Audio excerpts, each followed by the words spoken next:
بسم اللہ الرحمن الرحیم۔ رات کی تاریکی، بادلوں کی گرج اور موسلا دھار بارش۔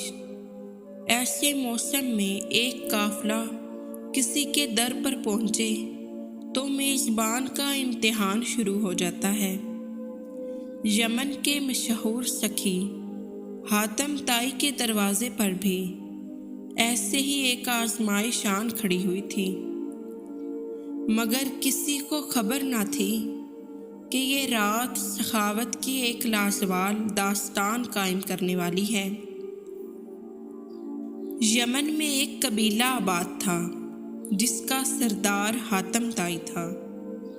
اس کی سخاوت سے دنیا کا ہر شخص واقف تھا۔ آج ہم آپ کو حاتم طائی کی سخاوت کا ایک قصہ بتاتے ہیں۔ کہتے ہیں کہ روم کے بادشاہ کے دربار میں ایک دن حاتم طائی کی سخاوت کا تذکرہ ہوا۔ ایک شخص نے بتایا کہ حاتم طائی کے پاس عمدہ نسل کا ایک گھوڑا ہے۔ وہ خوبصورت اتنا ہے کہ جو بھی دیکھتا ہے اس کی تعریف کیے بغیر نہیں رہتا۔ حاتم طائی کی تعریف سن کر بادشاہ نے کہا، جب تک کسی آدمی کو آزمایا نہ جائے اس وقت تک اس کے بارے میں کوئی رائے قائم کرنا عقل کے خلاف ہے۔ بادشاہ نے وزیر سے کہا کہ تم جاؤ اور حاتم طائی کی سخاوت کے بارے میں ہمیں معلومات فراہم کرو اور اس سے کوئی ایسی چیز طلب کرنا جو اس کے لیے سب سے زیادہ عزیز اور سب سے زیادہ قیمتی ہو۔ آپ اس سے اس کا تیز رفتار گھوڑا طلب کریں۔ بادشاہ کو درباری کی یہ بات پسند آئی۔ اس نے وزیر سے کہا کہ تم حاتم طائی کے پاس جاؤ اور اس سے اس کا گھوڑا مانگو۔ اگر وہ گھوڑے کا احضار کر دیتا ہے تو حاتم طائی یقیناً سخی ہے۔ وزیر اور بادشاہ کے درباری سفر طے کرتے ہوئے رات کے وقت حاتم طائی کے گھر پہنچے۔ جس وقت یہ لوگ وہاں پہنچے موسلا دھار بارش ہو رہی تھی۔ گھپ اندھیرے میں بادلوں کی گرج چمک ماحول کو خوفناک بنا رہی تھی۔ ایسے خراب موسم میں گھر سے نکلنا اور مہمانوں کے کھانے کا انتظام کرنا بڑا مشکل کام تھا، لیکن حاتم طائی نے میزبانی کا حق ادا کیا اور مہمانوں کی تواضع اور آرام و آسائش کا پورا انتظام کیا۔